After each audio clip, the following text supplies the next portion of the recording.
Hi everybody, Brian Porter here. The SCA is Brion of Bellatrix.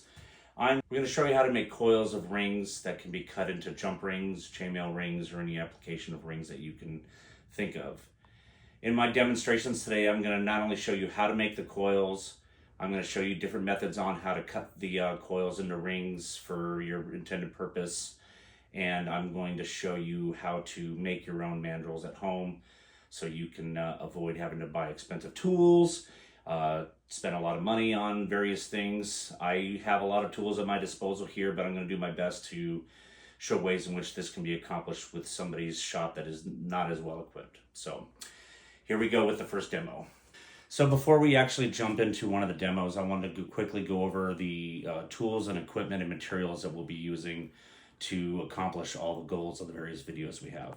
So first off, let's take a look at a couple of homemade mandrels and mandrel frames. This is a wood frame mandrel. You can see that it's just 2x4 cut into different sizes. In this case, held together with angle brackets. You can, if you want, you can see on the end of this, simply screw straight into the wood. The angle brackets are nice, but not necessary. You don't put that much sideways torque on the frames. Over here is a steel frame that I made when I had access to larger metal bending equipment. It's just a piece of, I think, about 10 or 12 gauge steel that I put in a bending brake to make the two flanges. And you can see down through here, there's 4 different sizes of holes that I drilled in those. Basically what I did is I plot out the middle line and then just, various other lines at the intersection of which I drilled those holes. And then I do the same on the other side. And if I need to, be sure that I got it lined up fairly well, you can use like a laser pointer or a flashlight, shine through the first lights to the other side, just to verify how well you've lined them up. In addition to this, I'm going to show you the equipment you need to actually do the coils. A nice set of lineman's pliers. The important thing is they have a really good gripping surface and they're long handled, so you can provide a lot of torque in holding the end of the wire. This helps keep you from hurting yourself. Similarly, a nice set of heavy leather gloves is important here. On the smaller mandrel that will be powered by the drill, I'm going to just wrap some 16 gauge brass wire. And then on the larger mandrel, I will be wrapping some, I think it's about 12 gauge brass wire. And this is a hand crank mandrel, and I'll be showing you how to make those as well. Go ahead. Okay, we're going to start with the first coil wrapping demonstration. Again, this is going to be on my smaller mandrel with 16 gauge brass wire. This mandrel will be turned and powered by an electric drill. A variable speed drill is important if you're doing it this way because you want the ability to control the rotation speed of the mandrel. So this is really simple. You're just like you'd be putting on a drill bit. You want to put the end of the rod centered in the chuck for the drill. Make sure it's nice and tight. You don't want any slippage when you're doing this. You're providing a lot of rotational torque when you make these coils, so you got to be aware of what you're doing there. All right, so I'm just going to cut up just a length of brass. I don't really have any formulas for, how long a piece of wire will turn into how long a piece of coil. It's just something you got to play with, and you get to understand, okay, to make this long a coil, I need 15 feet of wire or what have you. Again, that's going to be all based on your personal needs and preferences for the project you're working on. Additionally, I want to point out that while my frames are relatively wide, intended to accommodate a very long coil. When you're doing mass production of rings, especially for chainmail where you're making thousands of rings, the longer the coils you can make, the better, because it's just a lot less work. That said, if you're working in a shop, you're making smaller rings or fewer or less production of rings, the mandrels you make can be, and the frames that you make can be shorter, making smaller coils, and that's actually easier to store and what have you. So let's show you how to do a quick wrap. You'll see at the end of the mandrel itself, opposite from the turning force, is a pilot hole. That pilot hole, you want it fairly big to accommodate a variety of different wire gauges. This is plenty big for a piece of 16 gauge. I believe this could probably handle up to about 12 gauge or what have you. But you got to be careful not to make too big a hole as to weaken the point of the rod where the hole exists. If the walls of the hole on the outer side are too small, that's going to be a break point on your mandrel. Okay, so once you've fed the wire through, you want a decent tail, but not too long because we want to avoid waste. You push the mandrel all the way to the left side of the frame where the wire stops it from going through. And the very first turn, you want very slow and careful, because what we want to do is make an oblong first loop that allows you to easily cut the finished coil from the mandrel, and then have a tail to work with when you are ready to start cutting your rings. So I'm going to start very slow with my drill. And what I want to do is, you can see here, I'm making a deliberately large loop. That also gives me something to push the feeding wire against, so I can help maintain a tight coil.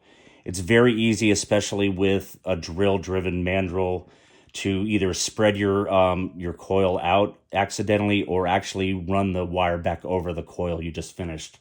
So having a good tight start is a really good way to go. You'll notice that I have the heavy leather glove in my left hand. That's because as you get to the end, there's a possibility of the end of the wire whipping around with great speed, and it will tear up your hand if you're not careful.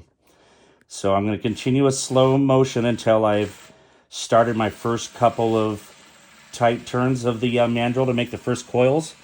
And once I feel good about how the wire is sitting against its previous turn of the mandrel, I'm going to start speeding up and then moving my left hand along to feed the wire. And this is what helps you keep it from wrapping over itself or making big gaps. Come over the top here. You'll see that I'm kind of dragging the feed of the wire behind the coil. This helps keep it tight against the previous coil. But you got to be careful. If you do that too much, then you'll wrap over the rest of the coil. So this is a pretty good speed for a lot of beginners. But having done this a lot, I can move a little quicker. And I'm keeping an eye on the tail of the piece of wire that I have, so I slow down when I get close. And now that I am close, I use the hand I was driving the drill with just to hold it in place for a second. And I take my good pliers with good grips, hold onto it, and just pull it really tight. Again, kind of dragging it behind the progression of the coil to keep it nice and tight. And this one you want to kind of go slow on, because one, the tail usually has a lot of weird bends in it, and that's another way to mess up your coil. And then when you get close, you don't want the pliers to touch the previous coils, because you will actually put a bit of a nick in that last couple of rings with your pliers. And then you just let go with the pliers, and you'll see, come on close to this, you'll see that there's a lot of metal memory in the wire you just coiled, so it will expand a little bit on the mandrel. I think this is a 5/16 mandrel, so it'll probably go to, slightly maybe about a 32nd of an inch larger in diameter. And you see how that goes.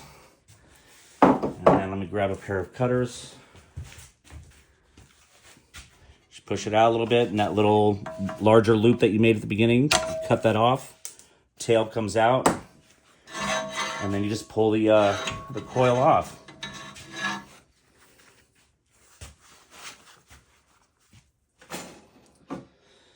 And then the common practice, especially if you're doing a production where you have to have a lot of open rings, this is most common in chainmail, less common in jump rings, because jump rings, you're doing for individual applications.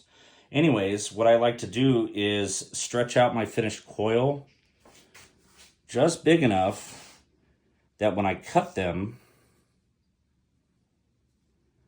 the rings are open enough to fit another ring inside it. And I'll show you what I mean.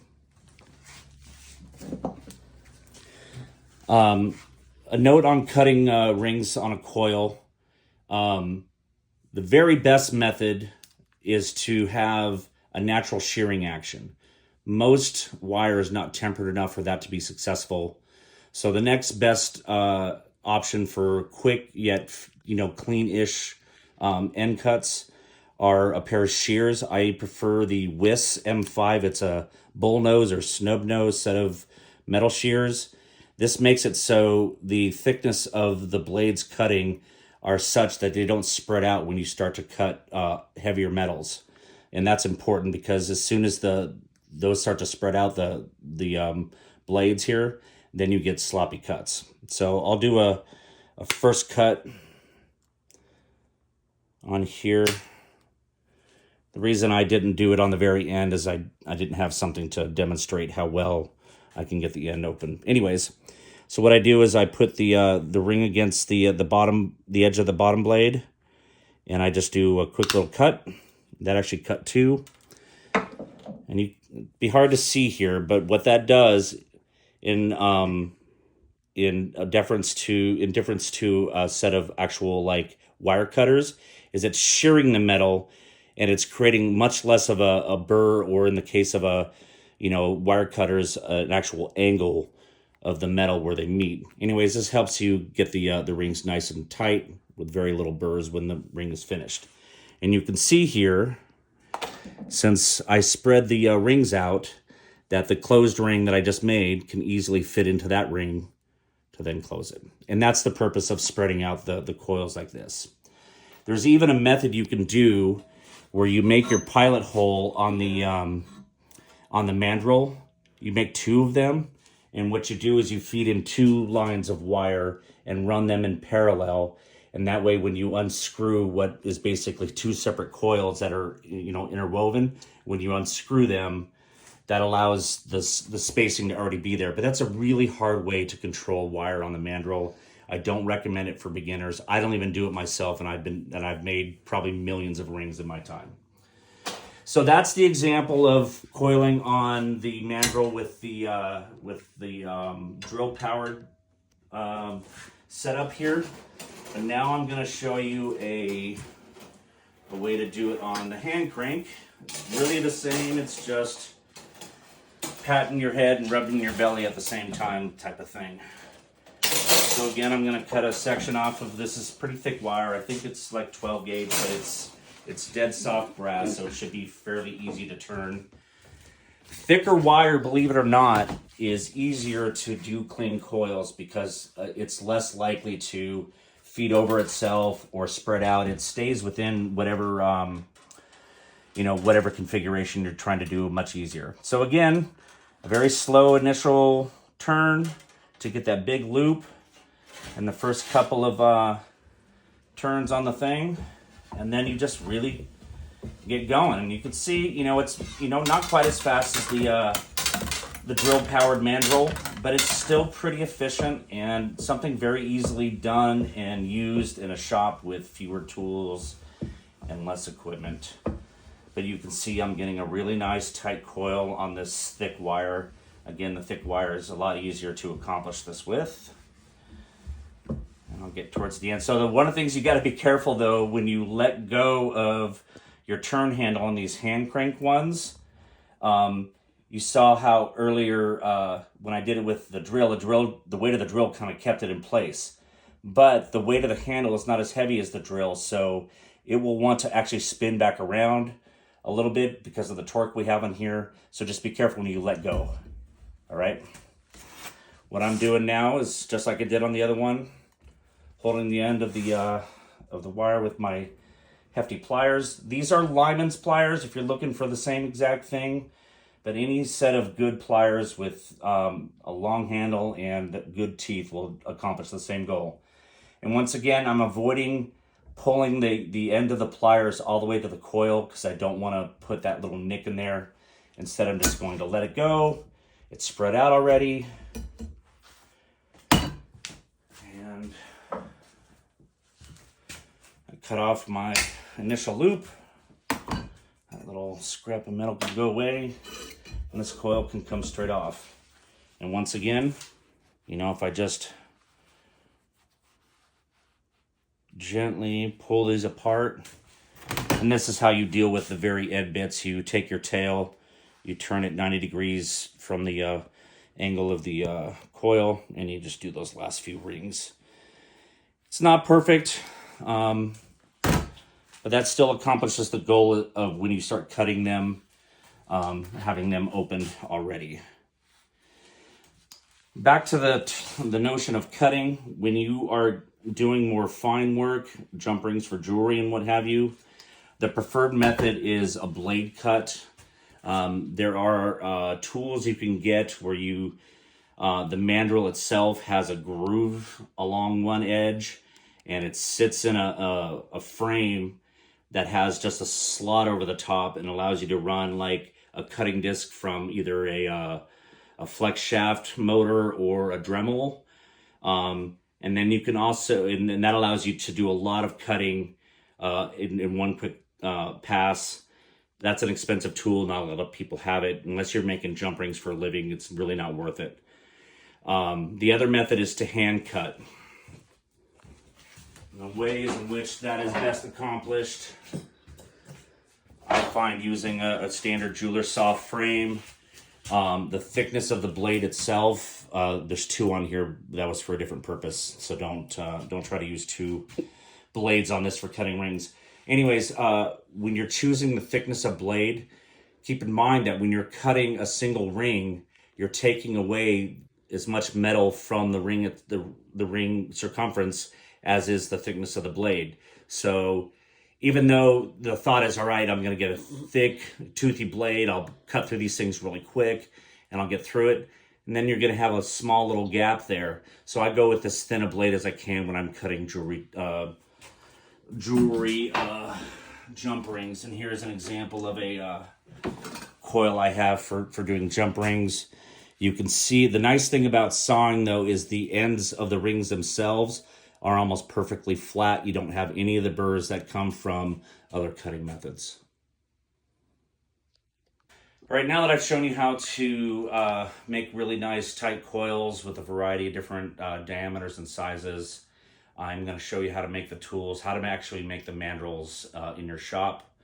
When I first started doing this, all I made were these hand crank mandrels.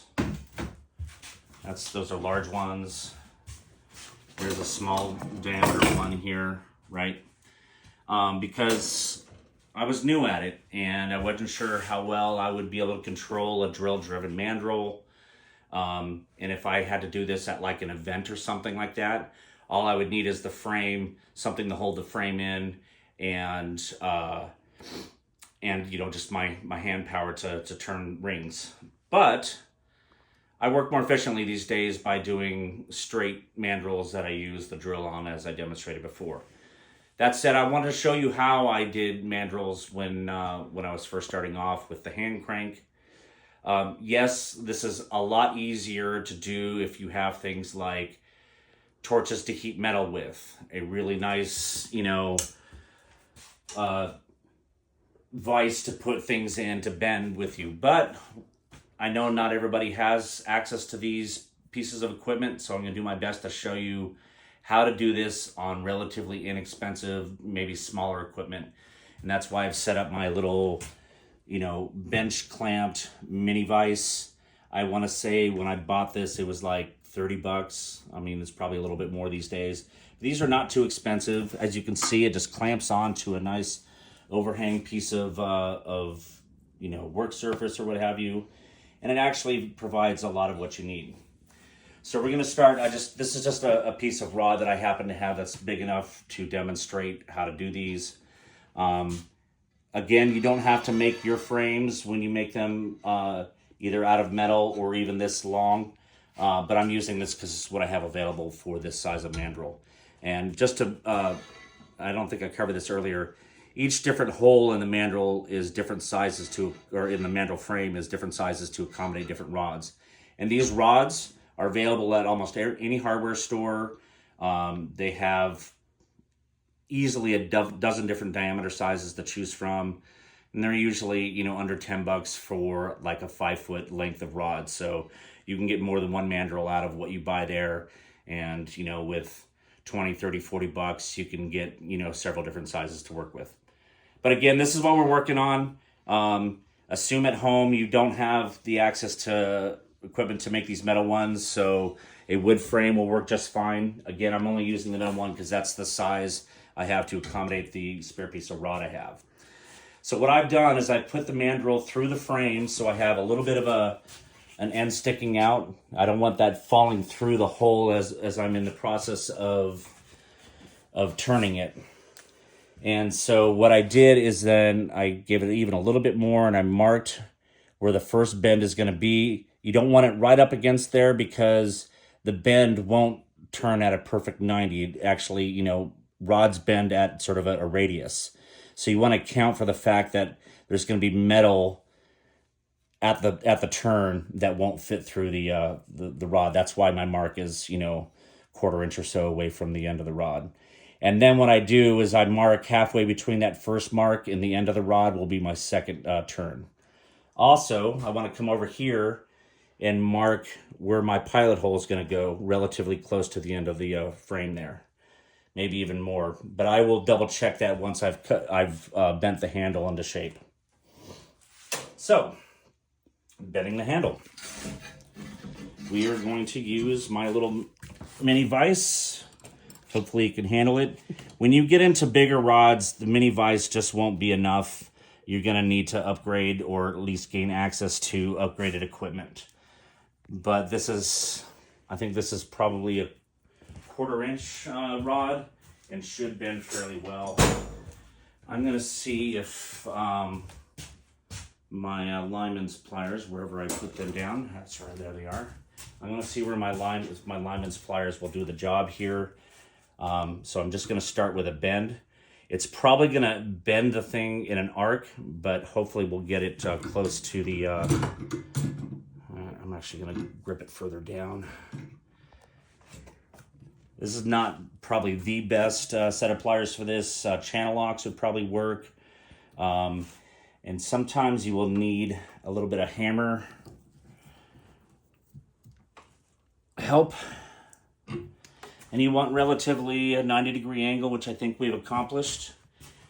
But again, if you were having trouble bending it over, even a typical claw hammer is enough where you want to kind of... And this helps that first turn be more of a right angle. And that looks pretty good. So the next turn is going to go like this. It's going to make a miniature hand crank. Again, if I had a longer rod, I would make a more appropriate size handle. But so I'm going to put it in at its mark again.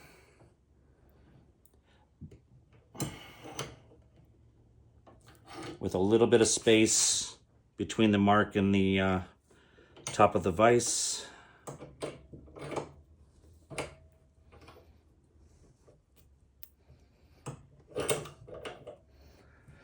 So I want to look down over the top to make sure this is coming straight up and down, perpendicular to the ground, and that the angle that I start to move the top thing is in line with the entire length of the mandrel. So again, I'm going to hold this in place too because I think it wants to swivel a little bit. I'm just bending that handle piece the other way. We're a little bit offline, but that's not the end of the world. Again, if you're having trouble moving this, a hammer should be moving these handle pieces. A hammer will help you out. But there we have a simple miniature hand crank. And we'll go ahead and see how we like it in there. That's about where the furthest in it'll turn freely. If I do it too much, it catches up in that radius turn. And this is where I'm going to remark my pilot hole position. And I want it as close to the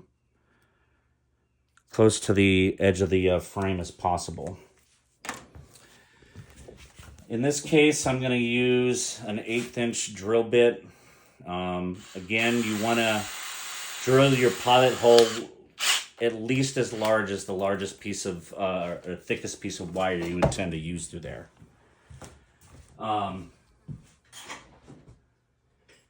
As anybody who's done any real amount of drilling, you know that drilling onto, oh no, there we go.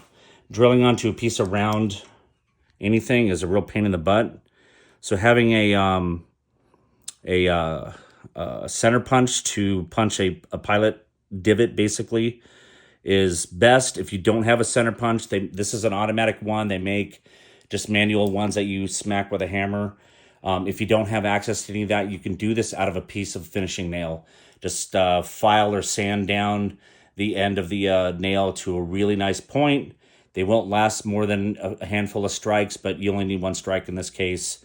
And you kind of center that piece. If this was that nail, you center the piece, give it a smack. And what it does is it creates a divot in the metal that helps keep the drill bit on track. And see, even trying to do the center punch is difficult on the round wire or on the round rod here. I'm gonna try it one more time. All right, well, that's as good as it's gonna get, I think. What I am going to do though is I'm going to put this into my vise again because the Mandrel frame does not hold it very, very well. This little mini vise has a pretty clean jaw, but for standard vices that have, you know, the real toothy jaws, you don't want those marks that it'll make on your mandrel. You want your mandrel to stay nice and clean, otherwise that'll affect your things. So softer metals that you can put into your vices with big jaws are really going to help mitigate that problem. A thick piece of leather will do it too. But in the case of this small little vise, there's really not a lot that's going to mess it up. So I'm going to just do it as is. This is sort of a crappy vise.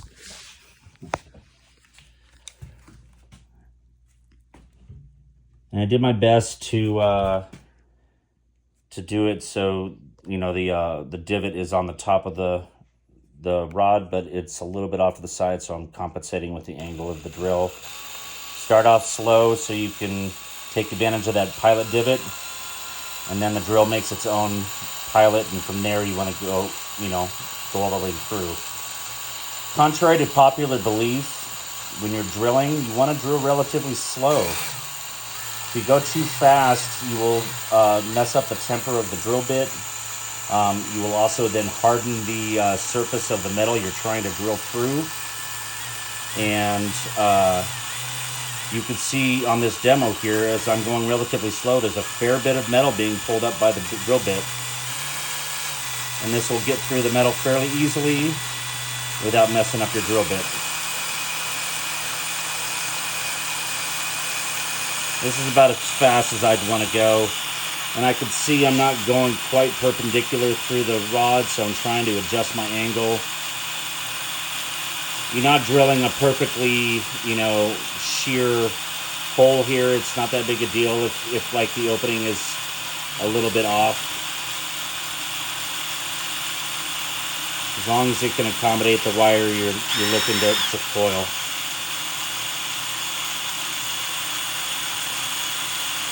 I'll get through here fairly quickly. If you're having trouble getting through, a little 3-in-1 oil dropped into the hole that you started with the drill bit will help it cut even better and help keep your drill bit cool. But that's it. Now, what I've done on this is the hole that I've drilled through there, it's resulting in fairly decent burr. Oh, sorry, it was hot.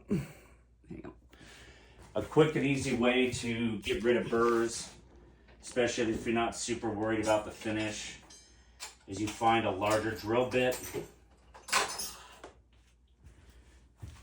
and you just do kind of jam the end of it in there and do a hard spin on it, and that cleans off your burr fairly well. If you're really worried about it, you can take a rat tail round file and do a couple runs over it. Again, if the opening of the hole is a little bit bigger than the drill bit, it's not a big deal for this purposes. So now that I have my little hand crank mandrel pilot hole drilled, we're going to do another quick example of turning your wire. This is going to be a really short coil. I probably don't even need the glove because this is fairly soft wire, and I'm not turning enough for it to have a big torsion on it. So again, start slow to get that big loop, and you leave you right up against your tail there. And then you go, and my little hand crank that we just showed you how to make is going quick. Whoops. This is a function of me making this mandrel on probably a frame that's too big for the piece of rod that I had, so that's why it slipped out. Having a pretty big tail on the end of your mandrel rod is helpful in these situations. And in this case, I didn't even need to use the pliers because it's soft enough and there wasn't enough torque on it, and it's small enough. I just did it with my thumb. Got a little bit of a gap in the end, but that's okay because that part's going to get pulled out to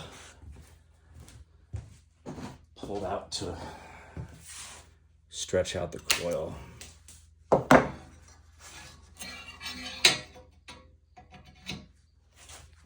And once again, just pull it out. That little end piece was going to bend out anyways. This is a little overkill for this size of coil and wire, but you'll refine what tools you'll need that work best for you. I'm giving you the broad strokes of what you need at sort of the bare minimum, but there you are, another spread out coil ready to go. And I thought I'd show you an example of a coil I made long ago. It's a very thick hexagonal wire, and it's making really cool jump rings as I need them. These are so thick because they're like 1/8 inch thick hexagonal wire that pulling them is not going to be an easy one. So this is something that maybe once you get the end bent, because this is so thick, stick it in your vise. All right. And then grab your other tail with your pliers and give it a stretch. Now I'm not going to do this too much because one, I don't really want this coil stretched all that much, and two, I don't have this clamped down very much. I'm worried about it slipping out and hitting me. When you're getting into wire this big though, you want to upgrade from your small little economy tools up to at least, you know, a decent vise. This is a Harbor Freight vise. It's the second one I've had. The early one that I had, the post broke, but this one's been lasting me pretty well, and I've abused it pretty well for, I don't know, 5-6 years now. And I think it cost me $50 at Harbor Freight. So if you have the room for it, you know, rather than spend $30 or $40 on this mini vise, this is helpful for travel. But again, for your shop, if you have the room, spend a few extra bucks at a discount tool place and get you a decent vise. Vise is going to be helpful for a lot of different stuff. So I think that's all I have for you today. We've covered the standard coiling techniques on both types of mandrels, showed you the different type of mandrel frames that I have, and even how to make your own hand crank ones. Again, when you're getting into hand crank mandrels, this I think is 1/2 inch, and I have some 3/4, and I think even a 1 inch one. You need a really good vise, a heat source, you know, an oxyacetylene torch is great. You might be able to get away with MAP gas on a, you know, store-bought topper torch like one of these. But you need to get a lot of heat on what you're doing and to get these things to move. You basically want to get the metal orange, right? Red hot orange. But you also want to confine it to the very spot you are turning, and you can see that's why there's more black marks along here, because that's where I heated it up to get those turns. And having a real vise is really necessary. But again, if you're doing jewelry type stuff, you won't need mandrels this big typically, and you can get away with a lot smaller pieces of equipment. I just so happen to make jewelry and, you know, steel products out of this shop, so I'm kind of tooled up for both approaches. That's it. Thanks for watching my video, and I hope it was informative.